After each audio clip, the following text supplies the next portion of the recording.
प्रिय विद्यार्थियों, आज हम बीए प्रथम वर्ष में अर्थशास्त्र के अंतर्गत हम तटस्थता वक्र व कीमत रेखा की सहायता से मूल्य प्रभाव की व्याख्या करेंगे। तटस्थता वक्र और कीमत रेखा, जिसको हम बजट रेखा भी कहते हैं, इसके बारे में हम पूर्व में अध्ययन कर चुके हैं। यहाँ दोबारा समझें। तटस्थता वक्र या उदासीनता वक्र दो वस्तुएं x और y की मात्राओं के अनेक संयोग या अनुपात को दर्शाता है, जिनसे एक उपभोक्ता को समान उपयोगिता प्राप्त होती है। ये तटस्थता वक्र का अर्थ हमने पढ़ा था। कीमत रेखा में हमने ये पढ़ा था कि कीमत रेखा दो वस्तुओं की कीमतों के अनुपात को बताती है, वस्तु x और वस्तु y। अब इनकी आकृति कैसी होती है, ये भी हमने पढ़ा था। तटस्थता वक्र की आकृति मूल बिंदु की ओर उन्तोदर होती है, यानी तटस्थता वक्र इस तरह से बन रहा था। इसको हम IC से डिनोट कर रहे थे। इधर x वस्तु की मात्रा ले रहे थे, इधर y वस्तु की ले रहे थे। O x और y, x की मात्रा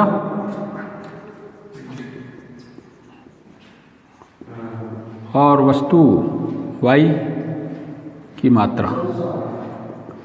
ये तटस्थता वक्र की आकृति थी। और कीमत रेखा या जिसको हम बजट रेखा भी कहते हैं, वो एक सरल रेखा थी और इसको हम इस तरह से बना रहे थे,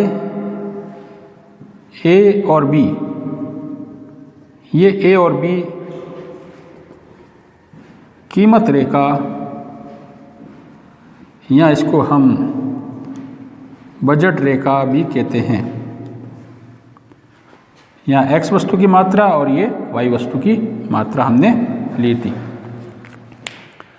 अब देखिए प्यारे विद्यार्थियों, हम तटस्थता वक्र और कीमत रेखा की सहायता से मूल्य प्रभाव को आज समझाने जा रहे हैं।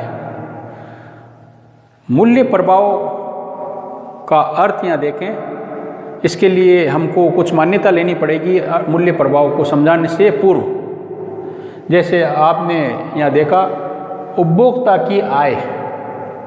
उपभोक्ता की आय यानी मौद्रिक आय उसकी स्थिर रहेगी, उसमें कोई बदलाव नहीं आएगा। इसी तरह कीमत प्रभाव किसी एक वस्तु के संदर्भ में समझाया जाएगा, या तो वस्तु x या वस्तु y। हम यहाँ कीमत प्रभाव को वस्तु x के संदर्भ में समझाने जा रहे हैं, तब हमें y वस्तु की कीमत को स्थिर रखना होगा। तो यहाँ हमने लिखा है y वस्तु की कीमत स्थिर रहने पर। ये दो मान्यता हम लेकर चल रहे हैं।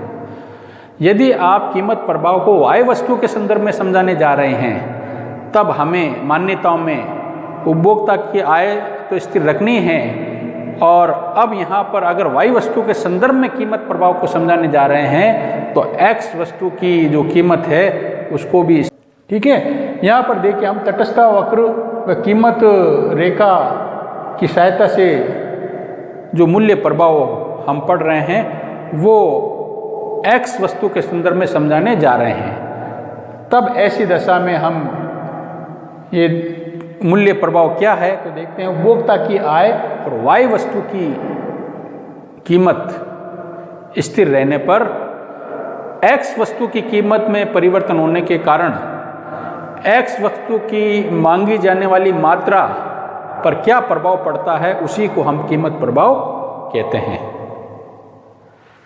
दोबारा देखिए, उपभोक्ता की आय, y वस्तु की कीमत स्थिर रहने पर x वस्तु की कीमत में परिवर्तन के कारण, किसमें परिवर्तन हो रहा है, x वस्तु की कीमत में परिवर्तन के कारण x वस्तु की मात्रा पर पड़ने वाले प्रभाव को हम मूल्य प्रभाव या प्राइस इफेक्ट कहते हैं। ये मूल्य प्रभाव तीन प्रकार का हो सकता है। धनात्मक मूल्य प्रभाव, ऋणात्मक मूल्य प्रभाव और शून्य मूल्य प्रभाव। धनात्मक मूल्य प्रभाव को हम सकारात्मक मूल्य प्रभाव भी कहते हैं। धनात्मक मूल्य प्रभाव का अर्थ यहाँ पर यह है कि यदि x वस्तु की कीमत गिरने पर या घटने पर x वस्तु की मात्रा बढ़ जाती है तो ये प्रभाव मूल्य प्रभाव धनात्मक कहलाता है। और धनात्मक मूल्य प्रभाव श्रेष्ठ वस्तु की स्थिति में देखने को मिलता है। दूसरा मूल्य प्रभाव का रूप है ऋणात्मक मूल्य प्रभाव, जिसको हम नकारात्मक मूल्य प्रभाव भी कहते हैं। नकारात्मक मूल्य प्रभाव का अर्थ यहाँ पर क्या है? x वस्तु की कीमत घटने पर x वस्तु की मात्रा भी घटने लग जाती है तो इसे हम नकारात्मक कीमत प्रभाव या नकारात्मक मूल्य प्रभाव का नाम देते हैं। और नकारात्मक मूल्य प्रभाव घटिया या हीन वस्तुओं की स्थिति में देखने को मिलता है जो श्रेष्ठ नहीं है। यानी घटिया वस्तु को समझाने का प्रयास प्रसिद्ध अर्थशास्त्री प्रोफेसर गिफिन ने किया है, इसलिए घटिया वस्तु को गिफिन वस्तु के नाम से भी जाना जाता है। तो यहाँ देखिए ऋणात्मक आय प्रभाव कौन सी वस्तु में देखने को मिलता है? गिफिन या घटिया वस्तु। तीसरा रूप देखिए मूल्य प्रभाव का शून्य मूल्य प्रभाव। शून्य मूल्य प्रभाव का अर्थ क्या है? जब x वस्तु की कीमत घटती है या गिर रही है तो x वस्तु की कीमत घटने के बावजूद x वस्तु की मात्रा पर कोई प्रभाव नहीं पड़ता है। x वस्तु की मात्रा ना पहले जैसी ही रहती है, उस पर कोई प्रभाव नहीं आता है। तो ऐसी स्थिति हम कह सकते हैं वो वस्तु जो है तटस्थ वस्तु कहलाती है या शून्य मूल्य प्रभाव वाली वस्तु कहलाती है। जैसे हम देखते हैं अनिवार्य वस्तुओं की जब हम बात करते हैं, जैसे गेहूँ या दवाइयाँ, इनकी कीमतों में चाहे कितना ही वृद्धि हो या कमी हो, जितनी आवश्यकता है उसकी मात्रा पर कोई प्रभाव नहीं पड़ेगा, उतनी ही लेनी होती है। कीमत का प्रभाव इनकी मात्रा पर नहीं पड़ता है। तो इस प्रकार की वस्तुओं में जो कीमत प्रभाव है या मूल्य प्रभाव है वो शून्य होगा। तो प्यारे विद्यार्थियों, मूल्य प्रभाव के हमने 3 रूप भी आज पढ़े। अब मूल्य प्रभाव को समझाने का एक तरीका हमने ये लिया। दूसरा एक सूत्र भी है मूल्य प्रभाव को समझाने के लिए कि मूल्य प्रभाव जो है हमेशा आय प्रभाव और प्रतिस्थापन प्रभाव दोनों का योग होता है। यानी आय प्रभाव और प्रतिस्थापन प्रभाव दोनों को अगर हम जोड़ लें या योग कर लें तब भी हमें मूल्य प्रभाव की प्राप्ति हो जाती है।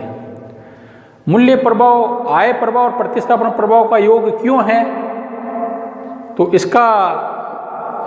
इसकी व्याख्या भी हम यहाँ देखेंगे। कीमत प्रभाव को हम या मूल्य प्रभाव को हम आय प्रभाव और प्रतिस्थापन प्रभाव का योग क्यों कहते हैं? तो देखिए प्यारे बच्चों, यदि x वस्तु की कीमत घटती है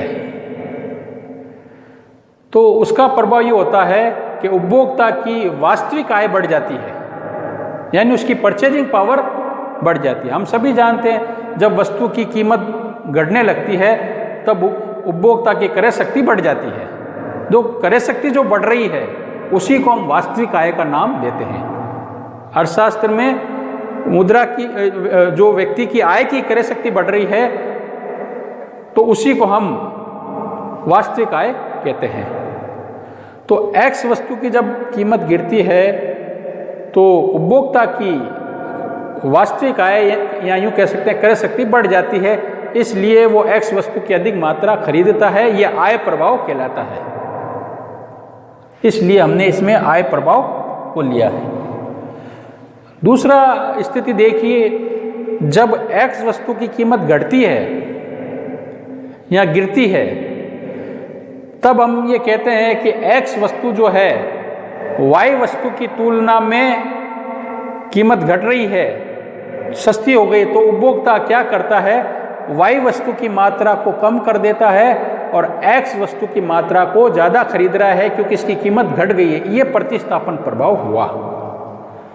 तो इसको हम सब्स्टिट्यूशन इफेक्ट भी कहते हैं। इसलिए हम कहते हैं कि कीमत प्रभाव जो है आय प्रभाव और प्रतिस्थापन प्रभाव दोनों का योग होता है, क्योंकि एक वस्तु की जब कीमत गिरती है तो वो एक कारण तो उपभोक्ता की वास्तविक आय बढ़ जाती है, यानी क्रय शक्ति बढ़ जाती है, इसलिए उसकी ज़्यादा मात्रा खरीद रहा है, ये कीमत प्रभाव, ये आय प्रभाव हुआ। और अन्य वस्तु की जगह वो सस्ती हो चुकी है, इसलिए भी उसकी मात्रा ज़्यादा खरीदी जा रही है, प्रतिस्थापन प्रभाव हुआ। इन आय प्रभाव और प्रतिस्थापन प्रभाव को अगर हम जोड़ लेते हैं तब हमें मूल्य प्रभाव की प्राप्ति हो जाती है। फिर नेक्स्ट देखिए इसका फॉर्मूला, मूल्य प्रभाव इज इक्वल टू आय प्रभाव प्लस प्रतिस्थापन प्रभाव। मूल्य प्रभाव को हम प्राइस इफेक्ट कहते हैं, आय प्रभाव को इनकम इफेक्ट कहते हैं और प्रतिस्थापन प्रभाव को सब्स्टिट्यूशन इफेक्ट कहते हैं। इसको हम एक सूत्र के रूप में लिख सकते हैं। मूल्य प्रभाव का सिंबल हम PE बताते हैं, आय प्रभाव का सिंबल हम IE बताते हैं और प्रतिस्थापन प्रभाव का सिंबल SE बताते हैं। तो IE प्लस SE करते हैं is equal to price effect या मूल्य प्रभाव निकल जाता है। अब तीसरा देखें, हम रेखा चित्र की सहायता से भी इसकी मूल्य प्रभाव को समझाने का प्रयास करेंगे।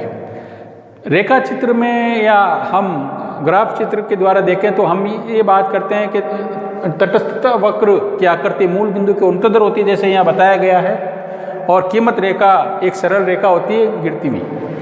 तो यहाँ देखिए ये हम डायग्राम बना रहे हैं, यहाँ बिंदु दे देंगे वो X और Y। ये A और B एक कीमत रेखा है, कीमत रेखा है। अब यदि X वस्तु की कीमत गिर रही है, X वस्तु की प्राइस क्या हो रही है, गिर रही है, तब X वस्तु की मात्रा OB से बढ़कर OB फर्स्ट हो जाएगी। अब देखिए प्यारे विद्यार्थियों, Y वस्तु की कीमत स्थिर है, इसलिए Y की मात्रा OA है।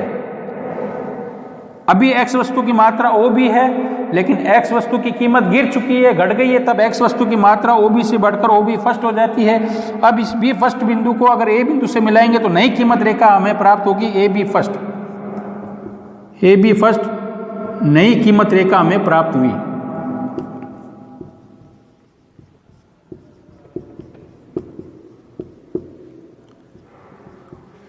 कैसे प्राप्त हुई?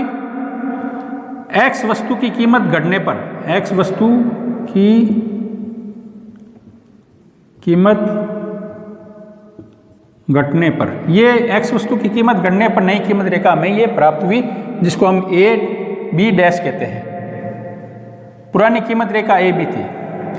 अब देखें उपभोक्ता का संतुलन कहते हैं या उपभोक्ता को अधिकतम संतुष्टि कौन से बिंदु पर होती है, जहाँ तटस्थता वक्र कीमत रेखा को स्पर्श करता हो। तो हमने पहला पॉइंट यहाँ't पर दिया, ये उपभोक्ता का इक्विलिब्रियम पॉइंट है या संतुलन बिंदु कहते हैं E पुरानी कीमत रेखा पर।